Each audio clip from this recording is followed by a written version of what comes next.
Thank you all for coming. My name is Trish Glenn. I am the Director of Events and Education here at List Perfectly. And today we are very happy to have a joint collaboration with Depop. Depop is one of the platforms that we interface with, and it is also one of the platforms that is growing consistently. And I think one of the platforms that people really want to know how to incorporate into their reselling businesses. And this is a way for us to be able to help you guys grow, but also to help our existing customers grow. So we're really happy to have them here.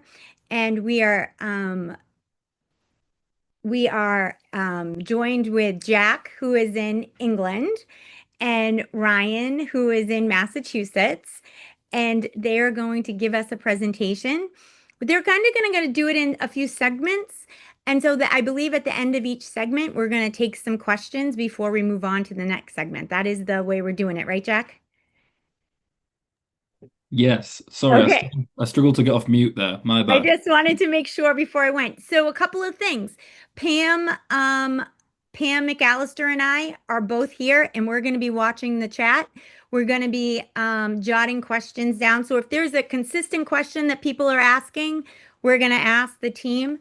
But please put your questions in the chat, and we're going to do our very best to get them answered. If you are an existing List Perfectly user, I just would like to say off the bat that next week, Jack and Ryan are coming back again, and we're doing a deep dive into Depop. So if you're an existing user, next week we're going to be doing a really deep dive about how to make more money. This is about, welcome to Depop, how to get started, how to use it. And then the next week, we will really double down on how to get you guys the answers you want. So if something's too complicated or too high level, I may see we're going to do it next week. I just want to put that out there before we get started. Tommy, you have something you'd like to say, my friend? Oh, well, just a question. Go When ahead. it comes to asking questions, which type of questions should we be asking either today and or wait until next week to Well, ask? put whatever you want in the chat and we'll see if I'm going to take a copy of them, and if they're not for this week, we'll make sure they get answered next week. Okay. Okay? All right. So thank you very much. And if anybody has any questions, please put them in the chat, and the floor is yours, Jack. Amazing, amazing. Thank you, everyone, very much for coming today. This is such a good turnout, and Tommy as well. Thank you for opening the door to questions. The chat function is there, so ask away. We do cover quite a lot in this presentation, as is like the foundations and welcome to Depop. So if we don't answer your question, we'll do our best to kind of round up at the very end and kind of address as much as we can. I'm Jack. I'm joined by my wonderful colleague Ryan, who Someone. is here. Hi, everybody. There she Yay. is. Also struggling to unmute myself. It's really great to be here and super excited to meet you all. I would ask for any questions, jot them in the chat. Like Trish and Jack said, we do have a lot of content to cover, so we might get to it. So if we'll get to it all at the end. I do ask if you have any questions like customer support related or specific shop related to just save those and reach out to us or to Trish at the end. We're not the support team, so we have no idea how to solve those. But thank you all for coming, and super excited to kick off. Amazing. So just before we go through what Depop is and who Depop is, let's go through who we are specifically and why we're talking about everything here. Ryan, would you like to go first? Sure. Yeah. So this is a slide with us looking very similar. So I'm a seller growth manager at Depop. I work with a lot of different sellers of varying levels, anyone from a new seller, a brand, and also our top sellers. I work on anything from partnering with our product team and working on any sort of programming, educational content, things like this. A little bit about me is I am also a longstanding seller. I sell on a variety of different platforms, and I've been a longtime top seller. Actually, before I worked at Depop, I was a top seller, which is how I met the team. So I'd like to say, like, you are talking to not only an employee of Depop, but also a seller. So I understand all of the trials, tribulations, and lovely parts of being a reseller. So very excited to be here. Amazing. And I'm Jack. I'm a seller growth executive at Depop. So myself and Ryan belong to the same team. I work mainly on the top seller program, and essentially collaborate on gathering feedback from the wider seller community and delivering that to the right places where we can make positive change. Essentially, what me and Ryan do is be the voice for everyone who sells on Depop. Prior to this, I was part of the community support department. So if you've ever had to do a dispute on Depop or ever had to question anything or get any advice, it usually came to me, myself or one of my team. So really, I've got kind of a decent amount of knowledge of the inner workings of Depop as well as the seller side as well. I have seen a bunch of questions already about what can and can't be listed on Depop, how Depop compares to other apps. So we will absolutely go through these in the presentation. Don't you worry at all. Let's get started with the agenda. Awesome. Yeah, this is our agenda. No super spoilers here, but this is what we'll be going over a bit of. So about Depop, our business overview, if you're not as familiar, an intro to us, and then we'll also be busting some Depop myths. So get excited. So first, we're just going to talk a little bit about Depop if you're new, if you haven't heard of us before, or if you're just getting started. So to kick it off, we're a circular fashion marketplace, keyword there, fashion, where anyone can buy, sell, and discover circular, affordable secondhand fashion. The key piece here, fashion accessories, is definitely our bread and butter. We sit at the intersection of style, so meaning a place for all styles and all people, value, meaning good pricing, and sustainability, so encouraging customers to buy secondhand first, and that like circular economy within fashion. So these are some of the things we stand for. As I said, circularity, which represents the sustainability aspect of what I was talking about there. Opportunity. So that means supporting opportunity and entrepreneurs like yourselves to grow and succeed with us. And lastly, creating a space where everyone can feel like they belong and express themselves in their own style. And then a little bit about the business. So if you haven't heard of us, or maybe you have in the last few years, we've definitely hit the US by storm. We are the fastest growing resale marketplace in the US, which is super exciting. I love saying that, and you can tell that because I also highlighted it. We have over 43 million registered users, and that is growing. I couldn't update this even fast enough. Now is a fantastic time to join us in this growth. So that means there's a ton of potential for our sellers to grow and succeed with us on this journey. Our goal today is to really leave you feeling confident about how you can tap into that growth. So beyond just fashion, we do collaborate with hyper-relevant and strategic brands across fashion, technology, music, and culture to continue growing our shopping community. You might have seen some of these exciting ad campaigns or collaborations that we've done in the past with some brands that you might have seen. If you were in New York this past summer, we did some really exciting marketing events. So we held a block party. We had a collaboration with a Brooklyn walking club where dads and their kids go on a walk on the weekends. It was super cute for like our kids wear campaigns. So even beyond just fashion, Depop is a super hyper relevant brand, kind of touching within a lot of different communities.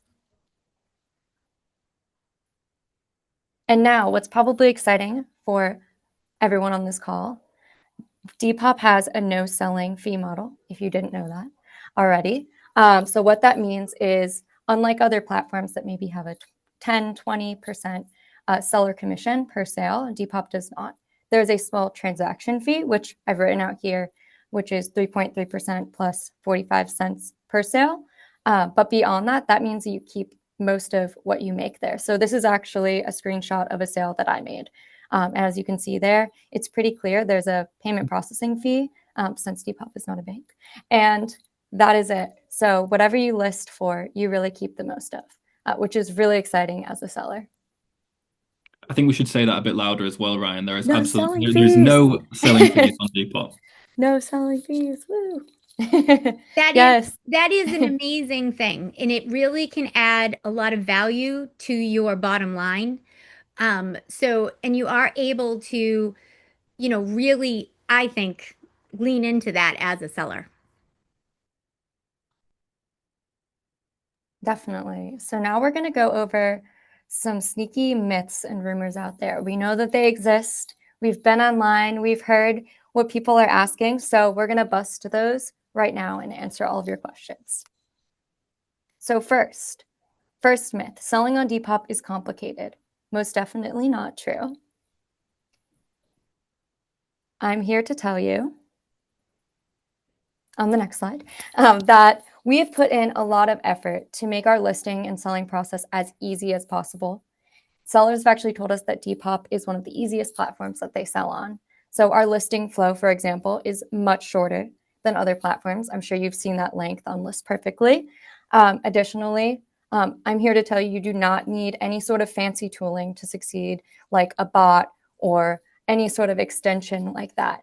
You use List Perfectly, you use Depop, you're going to do well if you create good listings and follow this kind of formula that we have written out here, which pretty much just outlines a good quality listing. So a little bit of context on what makes us different from some other platforms is that we are search first, so not necessarily follower first. So that means is that we're highly personalized to each buyer, which means focusing on creating really good individual listings will ensure that they are really served to the most relevant potential buyers. So as a seller, this means selecting and curating stock selection that is most notably in season and in demand, listing consistently, making sure that you're creating good listings, so good quality listings, which I've no doubt this audience already is. And then lastly, pricing. So that last slide about no selling fees, that's really a key part too. When you are listing over to Depop, to make sure that you're adapting some of your pricing structure, since Depop's fees are a little bit different. Yeah, and just to finalize that as well, we will absolutely ram home how Yes. to like chase those buyers and make sure buyers are going to be ready to see your items on Depop as well. So that first sentence there, that Depop is search first, you're going to see that a lot. So we'll come back to that. Yeah, and we're going to go into all of these pieces in much more detail too. But that's really how everything fits together. And then we're going to deep dive into exactly how that means you should kind of structure your day to day. So another way that on Depop we make things a lot less complicated is we have Depop shipping, which as you can see here is a fully integrated way to ship and track orders. This is available in the US and the UK, as you can see, and essentially it allows you to have a complete hands-off approach to generating labels for your items. So once you sell an item on Depop, a label will be generated, which you can then choose to have a QR code that you take to the post office or the courier. Or whichever kind of service you drop the parcels off at, or you can have a printable label if you've got a printer and you use the same system you use as well there. We also have implemented a new approach where essentially our system will recommend what size item we think your item is. So we'll recommend which sizing to go for, whether it's small, medium, or large when it comes to packaging. Because really we want to make sure you're hitting the right parcel size for the right item so you can keep more of your funds and more of your profits, if that makes sense. We also have Depop seller protection, which is super useful. And if you ever had to reach out to Depop, that's mainly the reason you'll have been reaching out for any support. Depop seller protection is up to $300 in the US. It's slightly different in the UK. Not that I think anyone's in the UK other than me here. But it's $300 in the US. So if the item is lost or if there's any issues going forward, you are covered, and so is your buyer. For the full list of what you are covered by, I won't go through everything, but essentially, if you've done everything right, you will be covered, if that makes sense. Finally, just at the bottom, we do have international shipping available as well. You can set like a flat rate, or you can message your buyers beforehand if you want to like negotiate a certain price, or you can go away and have a look for a price for international shipping, and then come back to your buyer with that rate as well. Just another way that we make things nice and easy for you on Depop. Lovely stuff. I saw a question or a comment in the chat already about this. Who is Depop's audience? Because one thing we hear all the time on many different platforms is Depop's audience is only young and only Gen Z, and that's where we target. What do we think about that? Do we think that's in your experience, if you've used Depop before, is that just the way you think we come across? Or Karina says no. I do think You've that got a yes. that is the pulse of the reseller community, Yeah, especially in our community. Yes, I would totally agree that that's what we think. Whether it's 100%. true or not, Jack, you can tell us, but Well, absolutely. That's why we're here. And the answer is it's false. So we don't specifically target a Gen Z audience. And in fact, a lot of the brands that you see being sold on Depop um, cater to a incredibly wide audience. Oh, we'll go back one. Essentially, the heart of what we do is making a marketplace which is proud to have a diverse community. So there's many ages, sizes, styles, and backgrounds, as you can see here. We don't just target a younger audience or an audience who are a bit more affluent and have more spending power. I can see comments, I don't see 40-year-olds on the front page. I understand that. Well, if you look at all of our promotional material here, you'll see a wide range of people. So I totally understand, and I understand where that idea comes from. But to be 100% clear, listing your items will not be skewed by who you think is going to buy them in terms of age range or demographic. We really do cater to everyone.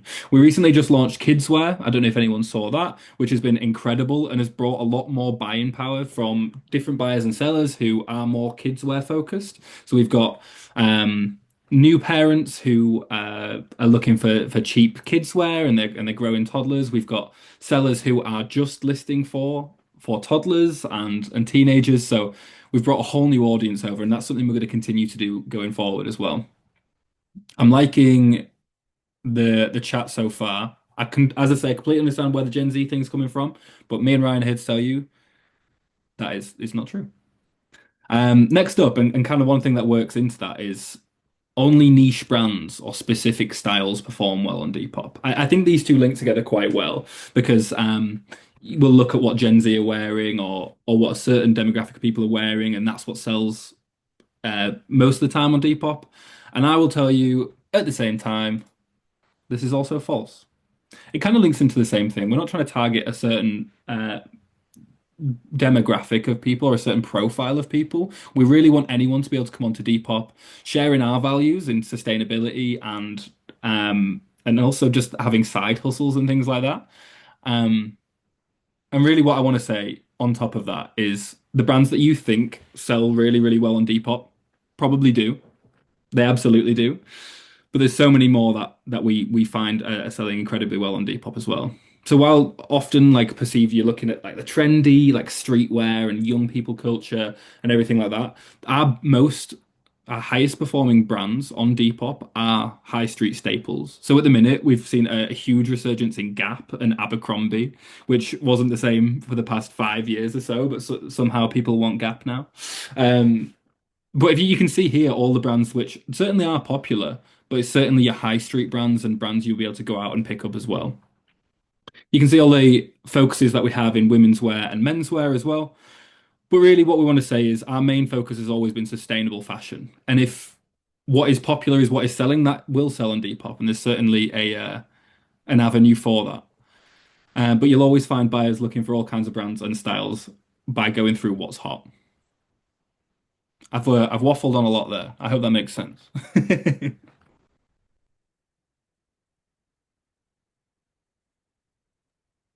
Awesome. So I wanted to just explain the reason why to what Jack was saying. Like we were saying before, Depop is search first. So what that really means and why it's really the space for everybody in every style, and why that's really a goal that we aim for, is that your page will be completely curated to you. I did see some comments about, oh, like when I first log on, what I see is XYZ. My note there is if you are a new user, you do have to curate it a little bit. Like similar to TikTok and other social media, the algorithm will feed what you've liked, what categories, what styles, what brands, things like that, to show you the best page. This is actually something that our team went through a little fun exercise where we all shared our suggested for you pages to kind of see the differences. And they were all so different. I mean, one of our colleagues is super into like vintage t-shirts and streetwear. So his looked so different. And he also has a little son. So his looked very different from myself. Mine is to the left here. And to the right of mine on the screen is actually our lovely manager. We're all very different, like age ranges, sizes, styles, but there really is a place for everybody here. And if you do really add some tweaks to see, to like some things, to follow some other sellers that you like, you'll see what we mean. It will be very much built out to you and personalized to, you know, your style. And that's exactly what the buyer is going to see as a seller when you list. You want to make sure that things are as clear as possible in those descriptions so that they can be surfaced to the right buyer for you. So moving on to our next Depop myth is that buyers are unserious and sellers make less on Depop. Now, I think there's something that we mentioned a lot earlier on in this presentation that might have already debunked this one, but let me know how we feel about buyers being unserious on Depop. I think you have a binding offer issue with this one, and that is why they believe buyers are unserious. We'll get to that, Trish. We'll get to that. Before we get to that, though, I want to let you know that this is false. Buyers are absolutely as serious as can be, and sellers make a good amount on Depop. And the reason being is there's no seller fees. We mentioned it before, and I'm going to mention it again because I really want to drive it home that Depop has no seller fees. Someone mentioned it in the chat that because of this, you can list items slightly cheaper and still make the same amount of profit. We'll go through this a little bit more in detail a little bit further on in the presentation, and how to adapt pricing for different fee structures. But part of the reason Depop is one of the fastest growing is because of the no seller fees. Awesome. Ryan, So now, I think you're best posed to deal with the burning question from Trish there. yeah, I think I can hear everyone sigh through this video. I can see everybody say binding offers. As a seller, I understand. I've definitely heard that a lot in the community. And I do know that we're one of the few marketplaces that doesn't have that. But I will tell you why. We have tested it. I promise you. Everything that we do, we will test to measure the result of, do our sellers make more money? Do more sales happen? And we have tested it, and it does not happen. So what we've found is that it's truly part of the buyer experience in a lot of ways. So a lot of our buyers really do enjoy kind of shopping around, sending a few different offers on a few different items. Maybe it's the same item, or maybe they're looking for, say, a dress for a wedding guest. And they'll send a few different offers, and then they'll take the accepted offers and kind of review them and decide what their final decision is for the dress they're going to go for. And so my advice here is ask, how can I make my offering even more evidence? How can I further incentivize the buyer to press buy and choose my offer? And maybe those are trust signals on your shop. Those are some phenomenal reviews. They're great. There are additional deals. We'll go into a lot of other options, but something that I do, and I did for making my first few sales, if you're new to the platform, is I usually sent an offer and just said, hey, like, just so you know, to let the people know that I'm active and I'm a trustworthy person. I accepted your offer, or, you know, if I couldn't, I could do this and counter back. I can ship out in the same day. So I usually say, you know, hey, I'm shipping out orders today. If you order before then, I can ship it out for you. Let me know if you have any questions. And that really signals, you know, I'm a trustworthy seller, and the buyer really understands that they're going to get a good service from me. So that really helps encourage a checkout, especially to get those first few reviews. I understand that it's hard to get over that hump. But once you do that, it's a lot easier when your account's really set up to show, you know, this is a trustworthy seller. They have hundreds of 5-star reviews. People trust them, and I will too.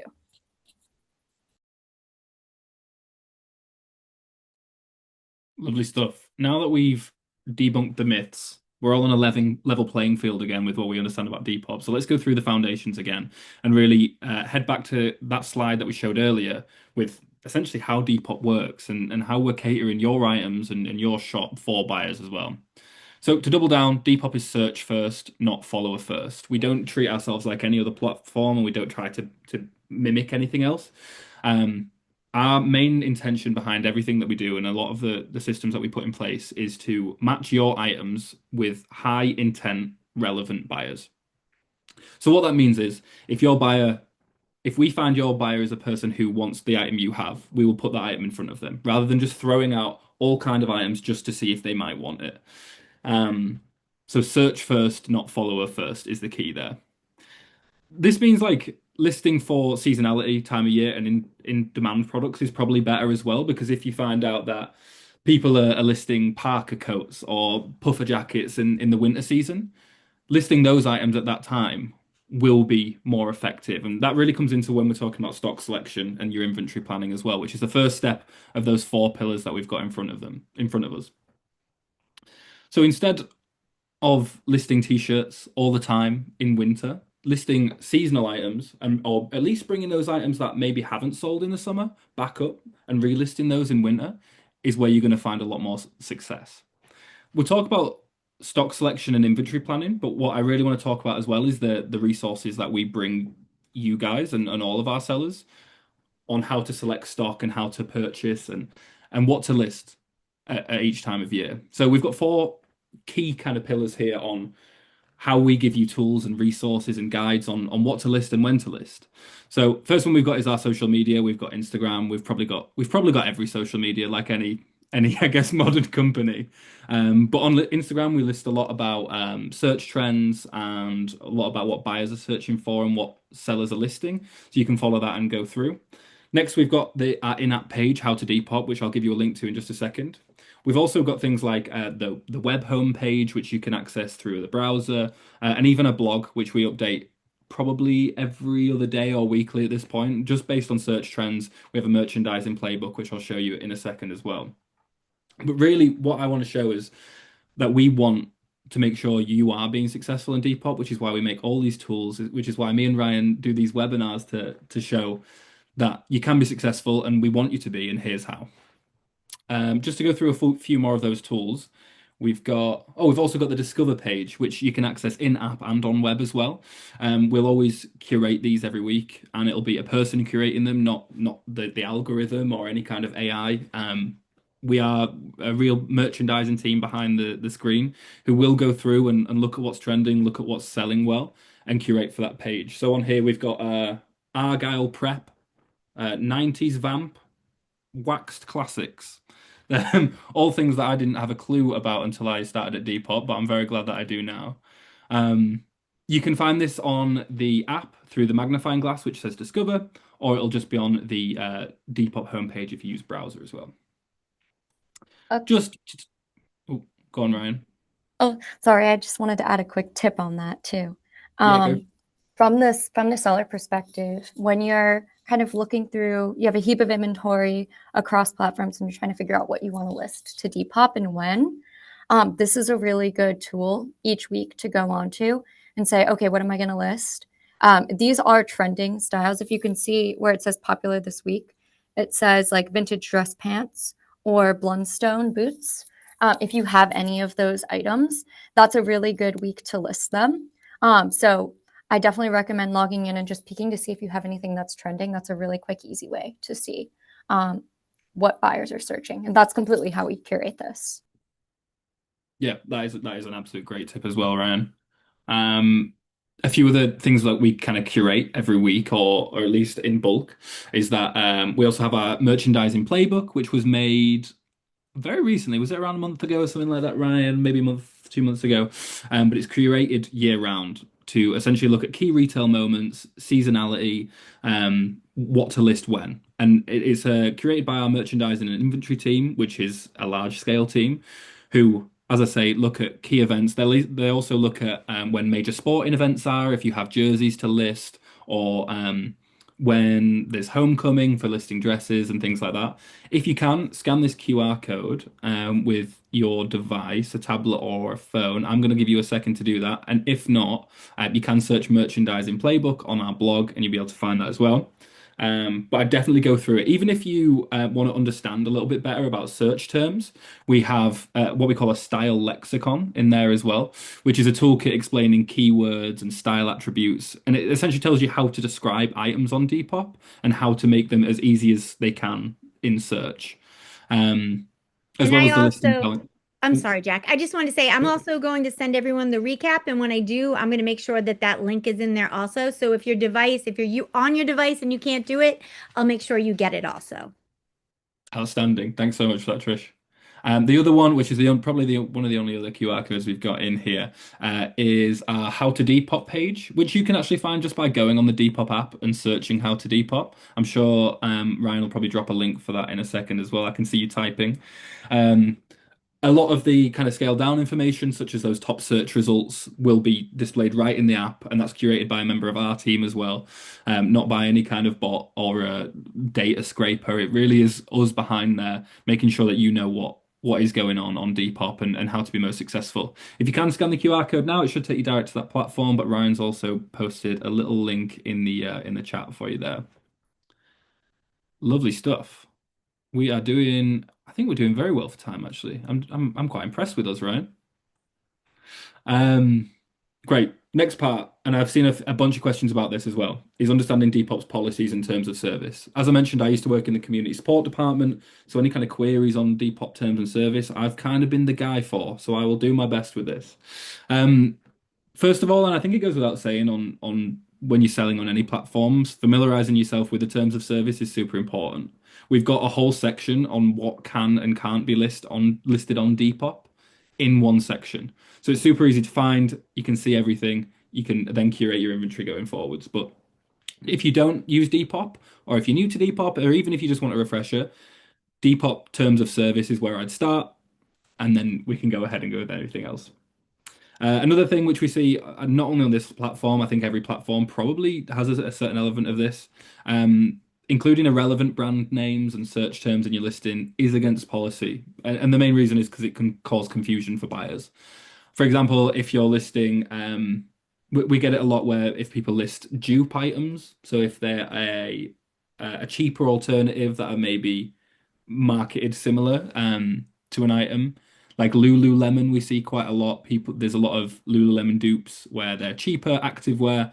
Writing Lululemon on that item that isn't Lululemon would cause a lot of confusion for a buyer. And really, it could end up with a dispute, which means the item's going to be returned. So one big way of, I guess, making sure you're doing everything right is be relevant with what you're writing and be intentional as well. We have a support team which works all week round. They're based in the UK, which is our top tier support team, and they are real people. And they are. I saw a few messages in the chat which said they were super helpful as well, which has made me quite happy. But our team is super happy just to answer questions as well, and I really want to emphasize that you don't need to just contact us if you have a problem. You can contact us if you're unsure. So, for example, if there's an item you're unsure about, send us an email. There's a link in there, but there's also a support team link that Ryan's just sent in. If you have any questions that we don't answer today or further along in your Depop journey, ask us because we are more than happy to figure it out. And we'd rather give you the advice first rather than have to take action later to kind of protect the community. I saw something about butter knives earlier, which I'll get to in a second. But for example, we'd rather help support you with that first, which is why we're running sessions like this as well. I missed a step, but essentially, keep sales on Depop is a really big one here. We do a lot, and we have Depop payments, which is a whole in-app system where essentially you don't need to leave the app to make a purchase, and neither does your buyer. The main reason for this is because we offer Depop protection, which protects your item up to $300, but that has to be all in-app. I think your buyers will appreciate that a lot more as well. And because we've got no seller fees, there's actually no reason to find an alternative to do a bank transfer or anything like that. Obviously, we do have those payment processing fees, but doing it through the app makes sure you're protected. And it also just makes sure if anything goes wrong, you can come to us and we can see a record of everything that happened, and your buyers can see that as well. The final thing we've got here is just staying on top of your emails. I'm sure a lot of you do this as professional sellers. but staying on top of your emails is super key. If we remove any items, if there's any issues that we found on our end that we kind of want to talk to you about, we'll always send you an email, and it'll be from a real person rather than from any kind of machine system or anything like that. If we ever flag an item because it's inappropriate or not meant to be sold on Depop, we'll flag that as well. But also, me and Ryan actually curate a newsletter every month, which we send out with tips like everything that's in this session here. So, making sure you're on top of your emails and having an active email account as your Depop address is super important as well. I would say if you want to hear from myself and Ryan, excuse me, from our newsletter for a lot more tips like this, make sure you turn on selling tips and updates in the marketing preferences of the app. Ryan, just before I move on, I'm going to touch on kind of electronics and things. Is there anything else you want to point out just on there that I maybe missed? No, I think that's good. And I think you might have that on your next slide too. Sweet. Lovely stuff. So, yeah, we've got three kind of selections of items here, which we see quite often. And I think the first sentence of this slide highlights really what we're about here quite well. Depop is primarily a fashion platform, so focusing on listing clothing and accessories is key here. The first one, we've got an iPad. We don't allow the sale of electronics on Depop. It can just get a little bit messy, and as we are a fashion platform, we tend to steer away from those kind of things.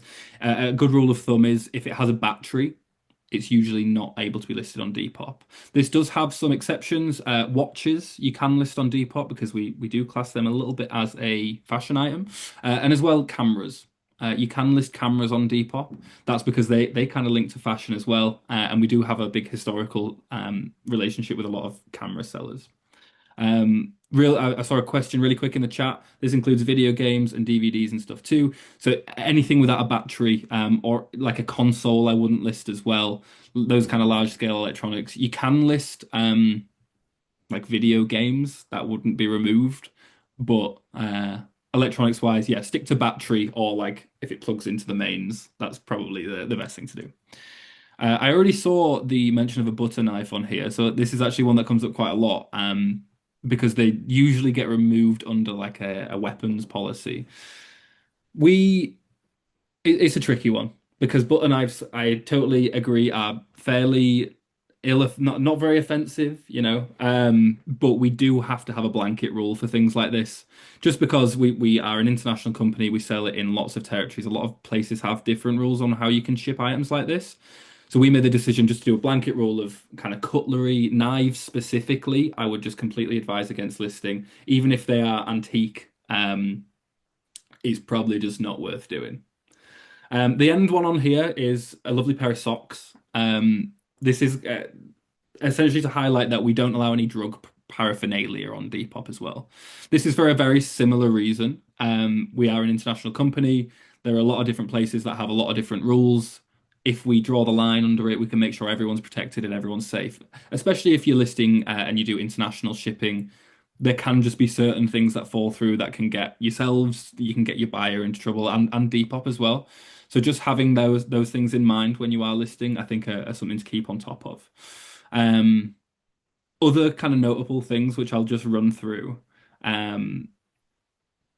Things like one thing I've seen often, I could tell all the horror stories from when I was in community support of what people used to list on Depop.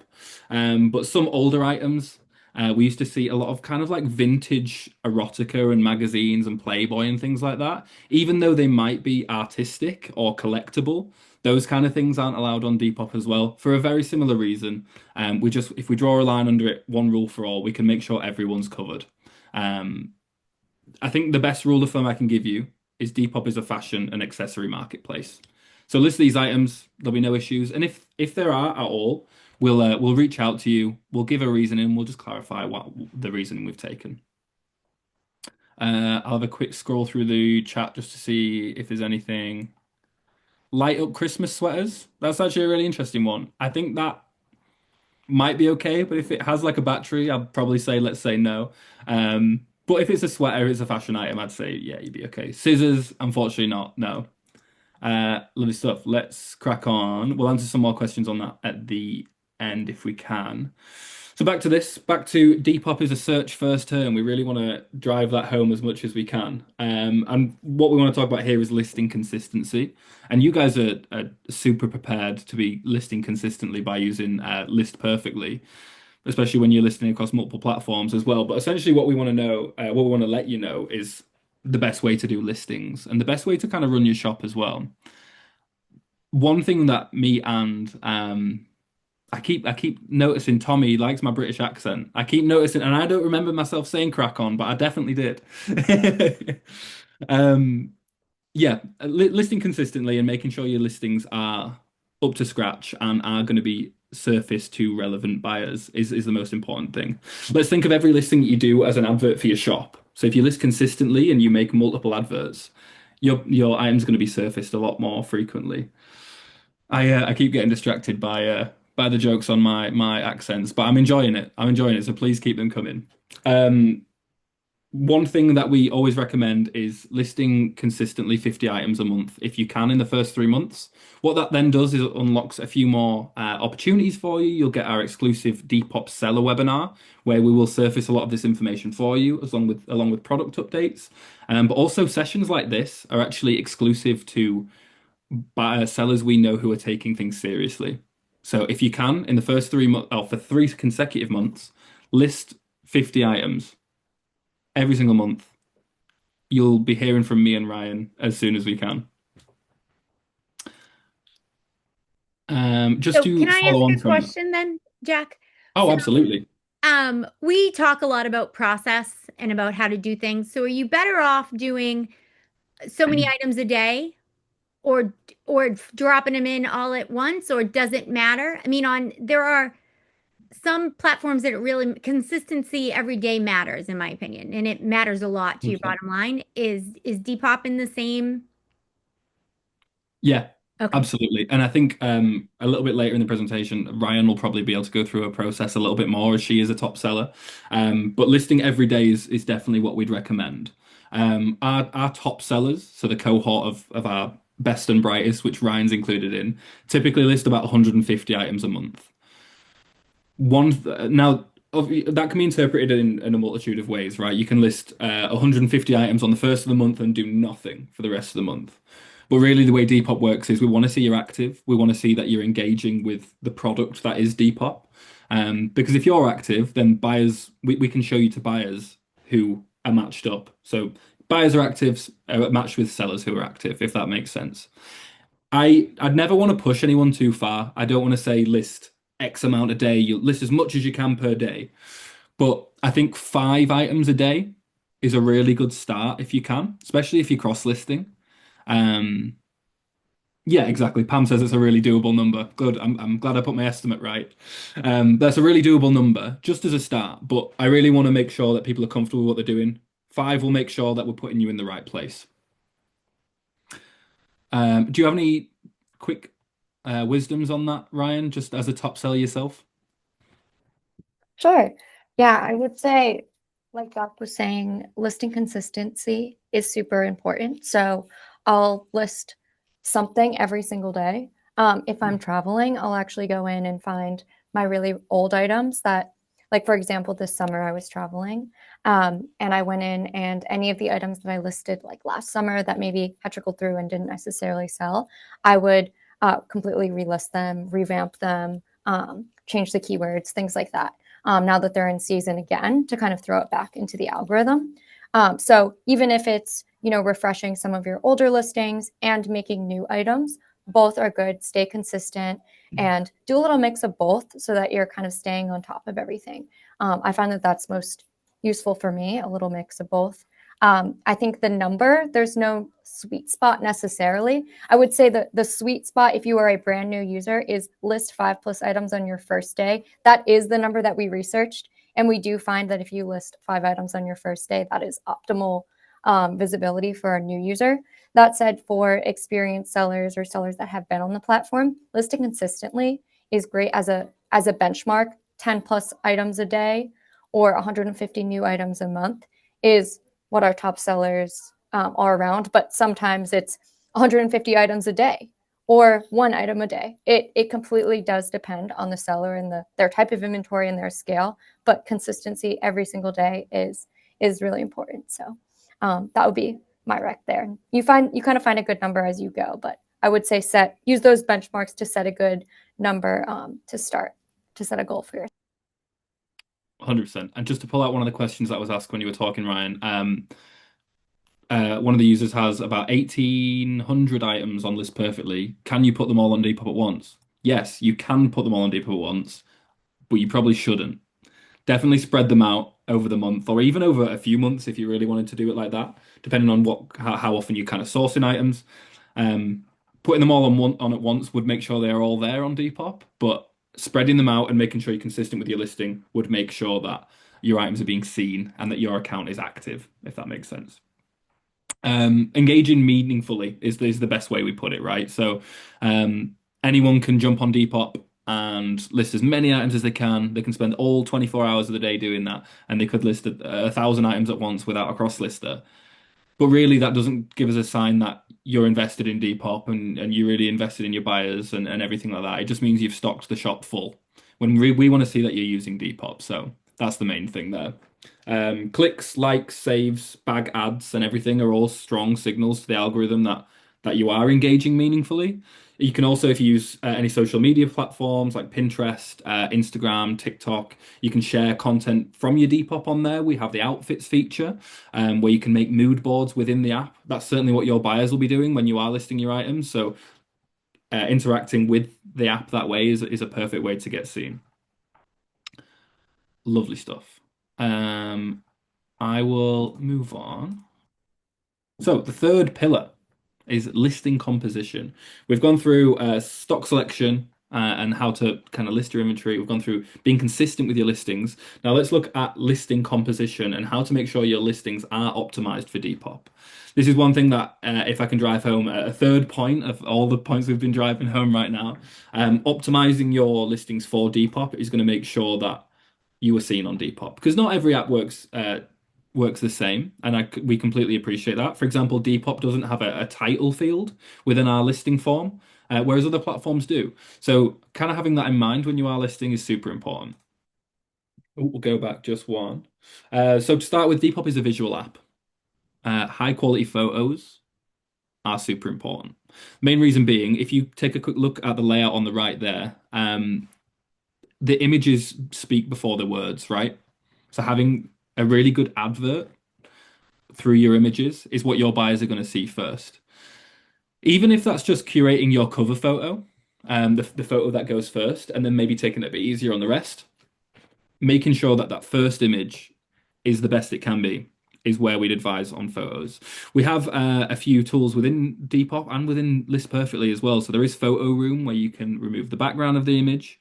We do find that modeled images rank a little bit better with buyers and convert a little bit better than any other kind of image. Next is flat lays. And after that, we look at kind of hangers and mannequin shots, which don't really rank very well with buyers. Now, I'm not telling you to go try on every single item of clothing you've bought, but making sure that they are styled consistently and styled in a way that makes the item super presentable and super attractive for a buyer is the best thing to do. Even if that's just making sure that the background of the image that your item is laid down on is consistent and has no marks or anything like that. Please remember that we don't allow stock imagery on Depop. I know this goes the same for a lot of different platforms and everything like that, and it comes to kind of copyright issues with the original owners of items. But just make sure every item's your own, and if it isn't your own, that you have permission to use the images that you're using. I've seen a lot of questions about white backgrounds, which I'll just really quickly pick up. We haven't seen a massive kind of uptake in buyers buying white backgrounds. The thing that they like more is consistency, but also that the item that you're taking a picture of is the center frame, right? So, for example, if I took this background off me, you'd see the whole image of my office, which has things thrown everywhere.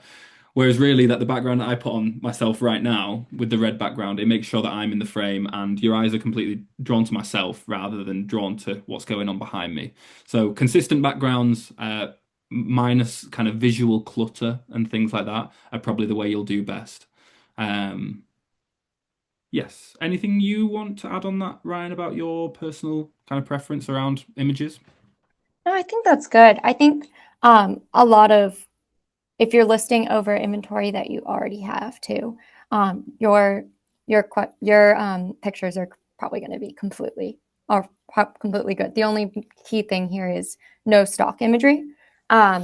So any items and any pictures that you already have should be good. Don't let anything with photography or styling. I know some people are super styled, they have their own backgrounds, deter you. You don't have to do that. It doesn't necessarily mean that you're not going to sell. I would say some of the best performing backgrounds are just usually a white background, which I know with PhotoRoom and List Perfectly you can do. Anything clear and just stands out online. It doesn't need to be anything fancy. It doesn't need to be sparkly. You can do that if you want, but nice and plain and simple and clear is usually the best way to go. I'm just going to pull out a question which has popped up a few times to do with AI generated images. I'll give you both answers because it's a fairly new thing for ourselves and for List Perfectly and for everyone, I think. We don't have a current concrete rule on you cannot use AI images. If you want to do that, you are allowed to list them. They will not be removed unless they are stock images or are owned by someone else. Clara brought up a really excellent point that the technology is fairly new. A lot of the items that get listed on Depop are used, they have flaws, they have age, which a lot of the time AI generation and images can remove just by what it knows. I can't give you any statistics on how well AI listings perform, and I'm not going to advise against it. However, if you are doing that, please, please, please just make sure that you are reviewing it afterwards and it is a complete accurate description of your item and an accurate representation of your item. Because as much as we all want to adopt kind of AI into our lives and our workflows, it's not perfect. So as I say, I'm not going to advise against or for, but please, please, please just be vigilant if you are taking that route as well. Yeah, I completely agree that it is kind of counterintuitive because modeled images perform a little bit better, and you can get an AI person to model an image or an item for you. But yes, please just be vigilant when you're kind of checking through that. Lovely stuff. Let's crack on with listings and listing descriptions and the best way to do it. Best advice on listings is on Depop. The best search, I said, let's crack on again. Our search comes from the first 3 to 5 words. As I mentioned, we don't have a title field on Depop like other platforms do. We just have a description field. But I'd encourage you to treat the first 3 to 5 words of that description as your title. Now, the best way to do this is crafting these descriptions based on what you think a buyer would be searching for. So, for example, we've got a pair of camo shorts, which are a vintage pair. The brand is No Boundaries. Let's think about what a buyer would want to type into Depop to find this item. Shorts is a really good one. The pattern is camo. Vintage is a really good one just because a lot of people search vintage on any clothing item that they search, because vintage is a huge industry. And also baggy. I think baggy is a really good one, or cargo. Let's pick 3 to 5 words of what is going to make sure that title is there, but use them as magnets. So buyers will definitely be searching for shorts when they're looking for this item. They'll most likely be searching for cargo, and I think they'll probably be looking for baggy as well. If you think the brand is relevant, I'd definitely put the brand in there. Big brands like Nike, like Zara. If you think people are searching for those brands specifically, I'd definitely add it, but it's not always needed. Definitely fill out the rest of the description with relevant information. But if you really want to make sure your listings are optimized for Depop, focus on that first 3 to 5 words and just think, if I was a buyer and I'd never seen this item before, what would I type into Depop to find this item? Excuse me. Any issues that maybe aren't as visible in the description should definitely be listed in the description. forgive me, I'll say again, any issues with an item that aren't in the images or aren't very clear in the images should definitely be listed in the description, not in the first 3 to 5 words, but maybe a little bit lower down. If you can see on this image here, we've got those keywords at the top, which will be really, really great for attracting the right amount of buyers and those search terms that buyers will be searching. And then a little bit further down, the second line, we've got very good condition, which is another thing that buyers won't be searching for, but they'll know and they'll trust that you are listing them right. So adding things like measurements and condition and flaws, that's where you're really going to build your buyer trust. So we've already brought them in with those keywords and a really good image. Let's build buyer trust through being honest about the condition, being honest about flaws, and also save yourself a little bit of time. Save yourself a little bit of customer service is what I always say. By putting measurements on the description, it saves a buyer asking you 1 or 2 questions about how they fit or the measurement of the item or, what kind of chest measurements is it compared to the regular sized Nike items. Save yourself some time. Add some measurements, whether that's through an image. You can make sure you've got a tape measure on the image if you want as well to answer that question for them. But let's anticipate what they might ask. Finally, just at the bottom, we've got you can see those hashtags at the bottom. They're relevant search terms. Just to be like super clear, the character that is a hashtag isn't massively relevant on Depop. If you can write keywords in there as long as they're relevant, but you don't need to hashtag everyone. If you want to, go for it. Joanne asks how many hashtags are allowed. We usually say keep it to 5 because after that it can look the algorithm might or the system might pick it up as kind of spam because you're putting lots and lots and lots and lots of info in there, which can essentially confuse buyers and confuse where to put the item. Yeah, can I just interject for 1 second? I just want Please to, do. they brought this up in the chat, and I just think it's super important. And this happens automatically, and I didn't think of it. If you're using List Perfectly, we automatically put your title in the first line of your description. So it's mapped that way and it happens automatically. And so the titles that you guys are working so hard on still get used at Depop. It is not a wasted exercise. So you are still getting the benefit of having a great title, of doing the work, of figuring out the keywords. And maybe according to what Jack just said, you want to take some of the things that you put at the end and put it up towards the beginning, maybe. But if not, you're still getting all the work you've already did is not a waste. So it is absolutely worth. I just want everyone to realize it's not. And I wanted to add to what you say, Oh. Trish, whether it's marketplace to marketplace or list perfectly to Depop, okay? Still, we will convert your title field into a field inside the description box of Depop. So no matter what listing method you're using with LP, we'll make sure that you will have a better visibility and ranking automatically by using LP. Thank you. And I just want to say that's Clara Albanaz. She is the co-founder of List Perfectly. She's our chief strategy officer, and she wasn't here when we started, so I didn't introduce her. So she just pops in because she's the boss and can do whatever she wishes. But I just wanted to announce who she was. So thank you, guys. Sorry, Jack, we didn't mean to commandeer for a second, but there you go. No, thank you so much for doing that, Clara. Whenever Clara wants to speak, we'll all shut up. We'll let Clara speak. That's absolutely fine. Thank you for joining us as well, Clara. I really appreciate that. Lovely stuff. Let's move on. Ryan, have I missed anything here? Just because I was talking quite a lot. No, I think that's great. Amazing. All good. Wonderful stuff. Oh, this is actually a really fun exercise that Ryan did here. One thing we really like to say on Depop when making your descriptions is keep it simple. Ryan, do you want to go ahead and explain your process here? Sure. Yeah, so a little bit about when I have maybe a trickier item. So this was a little bit of like a niche item, and I was having a hard time describing it. It was kind of like a halter top, kind of like a vest. And I was trying to figure out how to write a description that would help it find the right buyers. So what I did was I wrote what I thought my description would be and put it into a chatbot, an AI chatbot, ChatGPT. And I asked it to create an image guess of what it thought the item was. And this was the AI guess. And as you can see, it was pretty close to the product. So I was quite happy with that. That is a really good test if you're listing something a little bit confusing or you're not completely sure. It really illustrates how our algorithm is trying to take something as simple as possible and then feed it to the right buyer. So the key things there is make it nice and simple and include only like the main important details. So if you're not sure what the style is, don't worry about it. Just write what it is and then let us match it to the right people who like that style. So if you're not sure if it's boho or whimsy goth, or you're like, what in the world is that? It could be neither of those. Don't worry about that. Don't freak out about the style. Just say exactly what the item is and we will do that. If you are certain, this is anthropology, it's boho, write it. That's great.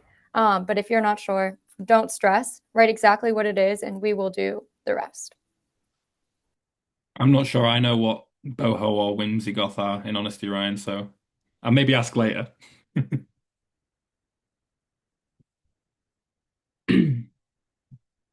Awesome. And then I'm going to go a little bit into pricing and offers since I know we have lots of questions on that. So in the next slide here, on the top, it says price competitively from point of listing. That is super, super important. So what that means is you want to make sure that your price when you first list it is as true to the price that the buyer is going to buy it for as possible. And by competitive, I mean competitive on Depop. So what similar items are selling for and competitive in the market. So generally what items are selling for across different marketplaces. These are some of the tools that we have on Depop that you can look into to do some like Depop specific pricing research if you're interested. So the first is just search. That is how a majority of our users find the item they want. They type halter top, for example, and they might be shown that last item that we looked at in the exercise with AI. And that is exactly how they find items. And then also their recommended pages. So try to search, get into the shoes of your potential buyers and what they might be searching for, and put those keywords in your description. And then if you do boost your entire shop, which we'll go over what that means if you have no idea what that means. You might be like, what in the world is boosting? I will tell you later. And if you do that, which is like a paid advertising option, TLDR, we will actually show you comps, which I know is very exciting and very much asked about. Next is if you do upload a picture of the item just within the Depop app. I know that you're probably cross-listing your items over from List Perfectly, managing your inventory there. We do actually have a tool within our listing flow if you want to see what the price is. These are based on sold comps too. If you just upload an image, it'll auto figure out what the item is. So you can see some comps there. Just note there, it doesn't necessarily work as well for rare items since it's just the image. But for more like generic or everyday staples, really great tool if you're kind of confused. And then we'll pop on to the next slide. So I know a lot of what I said before, you're probably like, okay, I know how to price my items. I have no doubt that you do. I understand. So what I do want to tell you, though, is I have had a bunch of extremely accomplished sellers and really smart business owners cross-listed Depop. They're new to Depop, and they forget one key thing is if you do price exactly the same on Depop as you do on other platforms, because of our fee structure, you're actually charging Depop users more. So what I mean by that is there is a 5% buyer marketplace fee, and that's for buyer protection and things like that. So if you listed an item at $100, you're actually listing it at $105 for the buyer. So that means that if that item is valued at $100 in the market, then you actually are pricing it higher. So keep that in mind and make sure that you're adjusting that. That said, also just another illustration and shout that Depop does not have selling fees, because if you look at that number and the value you take home, that is a much more attractive number, which is very exciting. So now I'm going to, in the next slide, really quickly go over a little bit about how I actually do this. This is a little bit of algebra. I know, I'm sorry. But I did do the numbers out. And how I actually do this is I start with the value I want to take home instead. So I take a margin approach, and then I price I list my items based on the price that I want to actually take home, which say is $80 here. And then I work backwards to determine the price I want to list at, and then the price that's shown in the buyer's cart. And I make sure that that is an applicable price within the market. So if you use Google Lens, which I know lists perfectly, includes that in their offering, which is awesome. Be sure to make sure that 5% is adjusted there. But the key thing here is I would say this is a really great opportunity to actually provide better value to customers as well, because you can take home the same amount and charge less with an even more attractive price here. So definitely a really exciting opportunity there. And I think that this is a lot easier. So when I do cross list items, I make sure that I adapt to the pricing a bit to make sense for the different fee structure. Awesome. And now that we've talked a lot about, how to get started and some key strategy pieces, we're going to go over some, how do I actually get started? So one of the first steps, and this is funny enough, one of the silliest things that I see people do, they forget to add a profile picture. They're a phenomenal business. They make 6 figures on other platforms, and then they forget to add a profile picture, which I know is super easy to do if you sell on other marketplaces, and you have an established business on a bunch of other marketplaces. But definitely add your awesome logo. Add a great bio. Because if you're looking at this and they have some beautiful photos, but they have 0 followers, they have 0 stars, they sold 0 things, and they were active over a month ago. They weren't active today. Would you buy from this user? Do I want to put down like 335 pounds on this? I don't know if I trust this seller. I'm not getting trust signals from them yet. This is a fake user. Of course, I made this up. I wouldn't call anyone out like that. But I can't tell you how many times I see some really killer businesses forget to do this with their profile. I guess my short takeaway there is don't look suspicious, because you're not. So here are the actual steps that I want to share out. So a profile picture, a really great trust signal. Your shop name, especially if you have an established shop on other platforms, make it so customers can see that. Add a bio. If you have a store, say where you're based. If you have a lot of great reviews, share exciting pieces about your business there. And then lastly, when you first make an account, follow some others and engage with other people's content. That will not only curate your own For You pages as a buyer, so like the homepage and the discover page, which does make it a lot more enjoyable. Even if you don't ever buy anything, just to see how buyers really interact with Depop, that's super important. But also it's a great way to follow people that maybe would shop from you too. And people will, when they see your little follow come in, they might check out your shop and choose to follow you too. And lastly, be active and respond to messages. If I see someone that's active over a month ago, I'm like, are they going to respond to my question? So make sure to frequently just log in. I know you're managing a lot of your inventory through List Perfectly, but just to make sure that shows up that you are active, you're responding to messages quickly, responding to offers and all of that, so that people really trust you, as they should. And then on our next one, these are a lot of words, but this will all be shared out afterwards too. But completing your shop policies and discounts, this is also sometimes a skipped step, which is a huge opportunity. So we do offer being able to provide bundle deals. So providing 5% off, 10% off if customers buy more than one item. This is likely something you offer across other platforms too. Set it up on Depop too. It actually shows up as this pop-up in blue under the little 6 when someone first looks at your profile, which is awesome, and it prompts them to create a bundle. So that's great free advertising. Definitely do that. Next is shop policies. This will also show up in chat when someone is talking with you.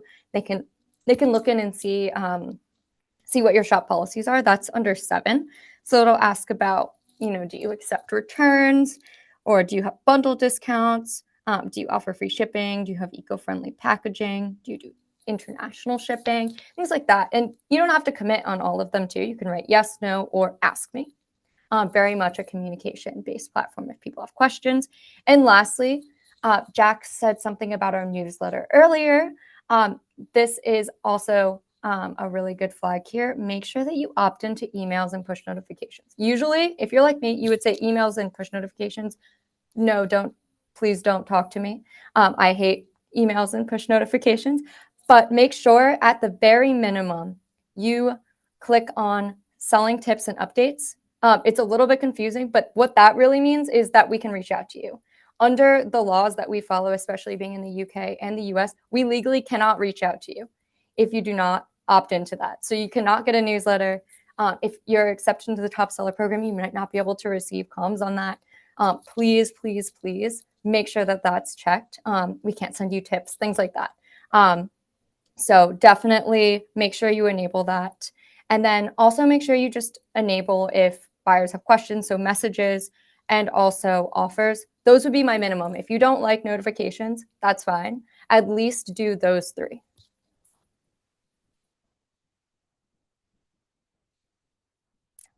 Awesome. And I did say boosting earlier. So if you are new to Depop or you're picking back up your account or just getting started or wanting to learn how to scale, boosted listings are a really great opportunity, I think, for sellers at a lot of different states. And what that means is that is our advertising opportunity here. So we've actually found that boosted listings are 25% more likely to sell, which that is huge. And what actually happens when you do boost an item is pretty much an additional, not pretty much, exactly, an additional listing is made and placed higher up in sort. You're given key spots that are visible in front of your specific buyer. So not only is it already in front of potential high intent buyers, but you're getting another spot high up and there's 2 of them. So if they scroll down, they're going to see another of your items in the organic spot. The best part that I really love as a seller about boosting too is there is a fee, but I'm not charged the fee unless Depop actually did the work to get me the sale. So unless a buyer clicked, interacted, engaged with that boosted module, with that boosted listing, if they found the organic one or found you organically or went on your shop and clicked that item, you're not going to get charged that because Depop didn't do anything to get you that sale. So we are confident that our offering is really great and will help you. So we will not charge you unless we actually do it. Additionally, when you boost an item, you actually do receive additional tools such as a view count, so you can see how many people are looking at your item. I find this really, really helpful as a seller because when I first list something, I've watched that number. It shows up when I'm scrolling through my shop, and I see if a lot of people are liking or if a lot of people are viewing or clicking on my item. You can see those too. It gives me a good idea of, was this an in-demand item? But if nobody's buying it, then I start to question and maybe adjust things like the pricing, the pictures, anything like that to then push people to actually buy my item. You also, if you do boost your entire shop, so you can boost a listing, which is just clicking specific listings. There's a lot of different strategies on how you might want to do that. Or you can boost your entire shop, which means everything you have listed and everything that you will list is going to be boosted. I actually boost my entire shop because I find it a lot easier. And you actually do get some exclusive tools. When we do test new exciting like pro business tools, we do usually list them. We do usually add them to our boosted shop users first so you can see them. One of those is sold item comps. So you can actually see what's trending, where there's some inventory gaps. And then you can search items to find similar sold items. So say you search a Madewell sweater, for example. You can find how much a Madewell sweater may be similar to yours sold within the last 7 days, month, and then use that to better price your item. Maybe if you're like me and you want to do less work, you can copy their first few words, paste it into your own because it already worked well for them. So chances are it's probably going to work well for me. And then I adapt it to actually, reflect to make sure it reflects the item that I'm selling. But likely if it's very similar, you can use a lot of that because it already performed well. So my recommendation, especially if you're new, and you can turn this off at any point in time, is to boost your entire shop, get these people looking at your shop, get more eyes, and then it really does help ramp up in that way. So more eyes, more engagement equals it's shown to even more people, and then there's more engagement. So every person that's shown it, it'll be shown to more if they engage positively with the item. Amazing. I think We'll skip over the last slide for now because I want to keep everyone's attention just for a few more moments. Just to pick up some of the questions that happened there when Ryan was talking. Pull up a few of the questions that I saw in the chat there. Yeah, it looks like you can only update your profile picture in app currently. I'm not entirely sure about that specific feature. Yeah, about that feature specifically. But I will say, to answer another one of the questions that popped up, why are things different on website and in the app? Do you want to answer that, Ryan, or? So why are they different? Yeah, why is the kind of different tools between app and on web? Yeah, I mean, great question. I would say we have different teams first that work on app and web. A lot of the day to day, we find that a lot of our users do use the app. A lot of people are busy entrepreneurs. They're hopping on the train, going to their 9 to 5, or going to a business meeting, and they're listing items on the app, or posting items on the app. But people are looking at reporting, say on the web more. We do have a fair amount of overlap, but that said, we do have some. I would definitely check it out on web. Some different pro tools as well, so you can see more detailed stats, things like that. But I would say most of the things that you'll need day to day, a lot of the things that we talked about too, are in app. So definitely download the app, use the app, make those profile adjustments and tweaks to really personalize your shop. Amazing. That is pretty much everything we have. So thank you for everyone for sitting around. We've got like 9 minutes. Trish, do we want to do some questions? Please, let's do that. Outstanding. I'm just going to pick some random ones just because they've kind of come in at all different times. Vetter's Treasures asks, can you have 2 accounts? Currently, no, we only let you have one. We do have some exceptions if you're a top seller, which has its own criteria. We can go through what top sellers are more in the next session. So if you want to know specifically about that, make sure you join the next session, the next masterclass.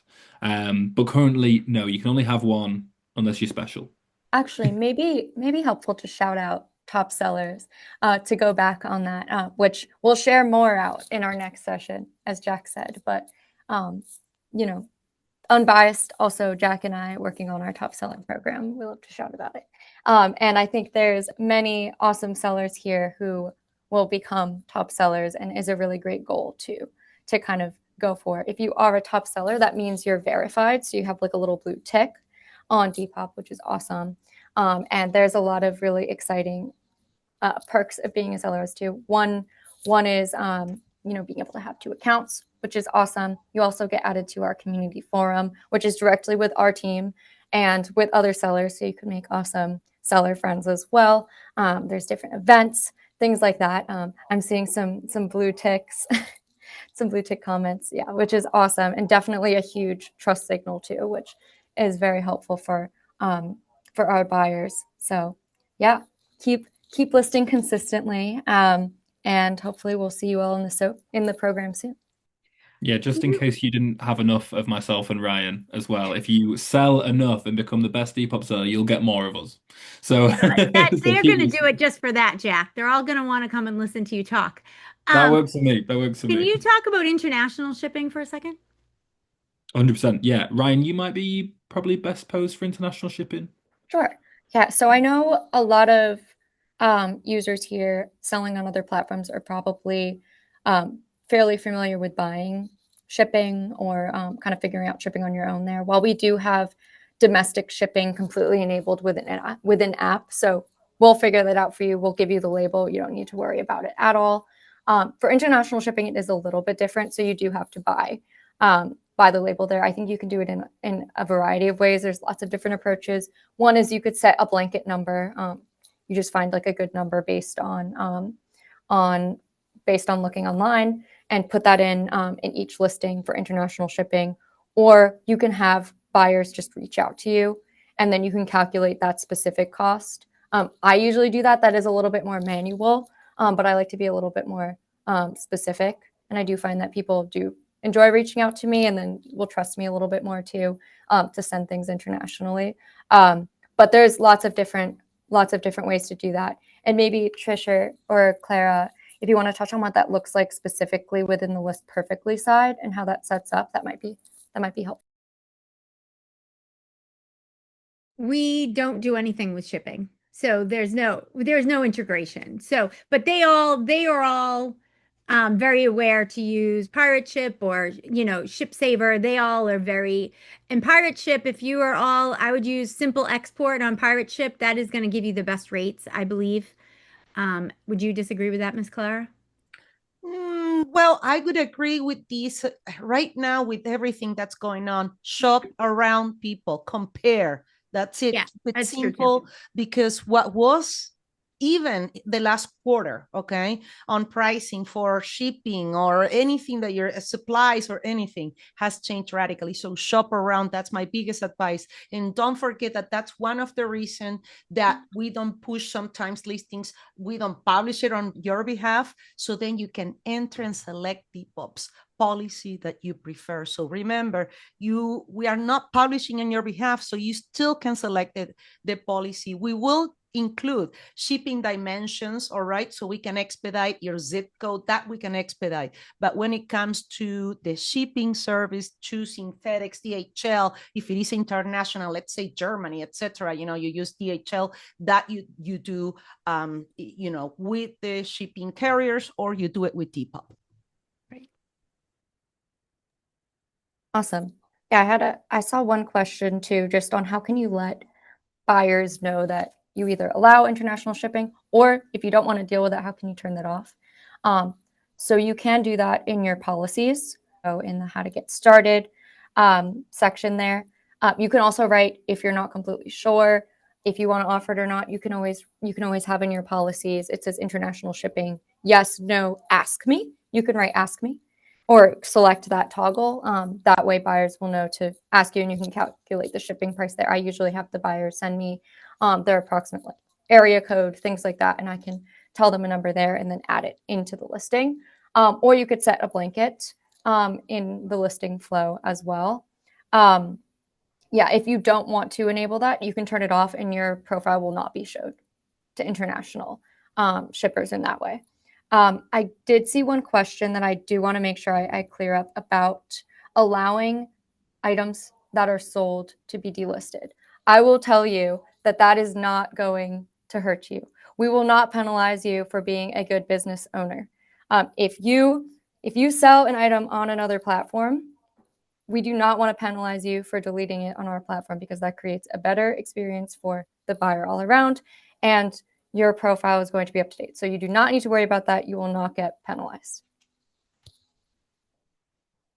That's great. That is an ongoing concern. So we really appreciate that. Again, I want to thank everybody for coming. I want to thank Ryan and Jack and Miss Clara for coming. This has been great. We had a really great response. We had over 125 people at one point. And I really appreciate it. And thank you so much, guys. This was great. We really appreciate everybody being here, and I look forward to the deep dive next week. Congratulations, Trish. Congratulations, Ryan and Jack. Thank you for making this a success. And thank you, everybody, for attending. See you next week. Thanks, guys. Thank you, guys. I really Have a great day. appreciate it. Thank you, everyone. Thank you. I'm going to end the meeting, so you're all getting kicked out. Bye, guys. Bye.